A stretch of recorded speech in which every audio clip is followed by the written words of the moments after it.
আপনি শিক্ষকদের সাথে আলাদা করে বসেছিলেন স্যার? মানে এই লেভেলে যদি আপনার শিক্ষকরা সবাই পুরাতন শিক্ষক না, মানে এই স্কুলে কতদিন ধরে পড়াচ্ছেন? তো তার মানে 5 এর যে বাচ্চা সে কিন্তু 1 থেকে এই শিক্ষকের কাছেই পড়েছে। 4 এর যে আমার শিক্ষার্থী শিশু সে 3 এর তাই, তো সবাই এই শিক্ষকদের কাছেই পড়েছেন। এই শিক্ষকরা ইন্টিমেটলি এই শিশুদেরকে চেনে, তাদের পরিবারদেরকে চেনে।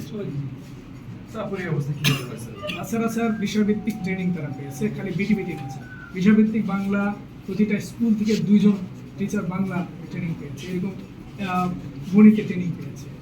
বিষয়ভিত্তিক 6টা প্যাকেজ আমরা ট্রেনিং দিয়েছি স্যার সারা বাংলাদেশে। আমাকে বলেন টিও সাহেব বলেন স্যার আমরা যে সরি আমি প্যাকেজ চাই না, চেয়ার প্যাকেজ।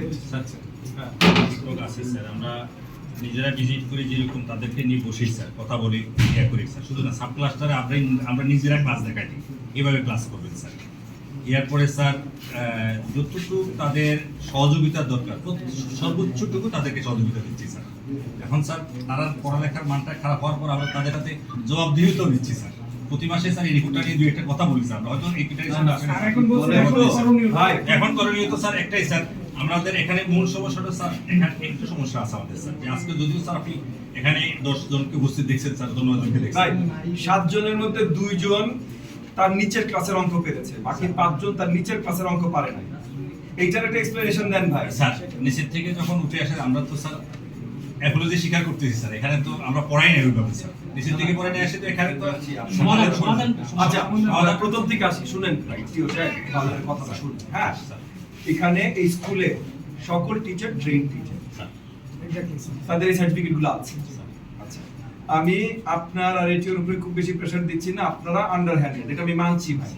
কিন্তু আপনার এটিও সাহেব এখানে 2 বার আসছে, 2 বার এসে কি করেছে যে উনি যখন আসছে এই রিপোর্ট ওনারা দেওয়া হয়েছে না? তারপরে এটা শুধু আমার চোখের জন্য করা না না স্যার স্যার তাহলে আপনার আমার অফিসে কপি, এটা আমার অফিসে কপি আছে স্যার। আপনার অফিসে কপি আছে স্যার, তাহলে আপনার এটিও সাহেব 2 বার আসছে। আমার আধা ঘন্টা লাগলো না যাচাই করতে, আপনি এটিও সাহেব যাচাই করেন নাই।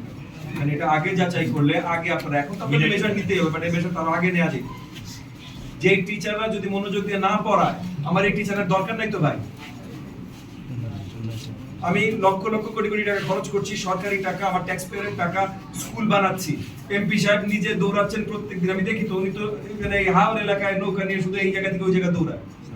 ওনার দায়িত্ব না এসে এফএলএন চেক করা আপনাদের। তো এই জায়গায় আপনারা যখন করছেন তখন এই স্কুলে যদি না হয় বন্ধ করে দেবো স্কুল। যে স্কুলে হবে আমার সেই রিসোর্স ওই স্কুলে যাবে। আগামীতে স্যার আপনার ব্যবস্থা থাকতেছে। এখন আমাদের বলেন কি ব্যবস্থা নেবেন? আমাকে ইমিডিয়েট বল, আমাকে শর্ট টার্ম বল। আমি স্যার ওনাকে এই 15 দিন আপনার সামনে 15 দিন সময় দিয়ে গেলাম স্যার। 15 দিনের মধ্যে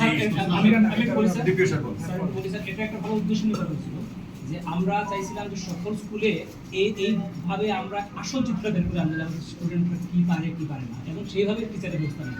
কিন্তু আজকে যেটা দেখা গেল একটা ভুল চিত্র টিচাররা মনোযোগ করে রাখছে, যিনি করবেন না যাচাই উনি করেন। আমি স্যার আপনার কাছে প্রথমে ক্ষমা স্বীকার করেছি যেটা আমি পারি না, আমার ব্যর্থতা। আমি স্যার এই কার্যক্রমটা নিশ্চিত করার চেষ্টা করি। এই ক্ষেত্রে যে টিচাররা বাধার সম্মুখীন হলেন আমার স্যার, আমাদের এমপি স্যার আপনার সামনে আছেন স্যার, 4টা অফিসার আসবেন নেতৃত্ব দেন, আমি স্যার করে সেক্ষেত্রে রিমিডিয়াল ইয়া লাগবে না, আমাদের স্যার শুনে নিতে পারবো। আপনি তো একদম ডিপি না ঠিক আছে। আমি যেটা স্যার আমাদের চাওয়া যেটা ছিল স্যার, এটা এই চিত্রটা দিয়ে বের করা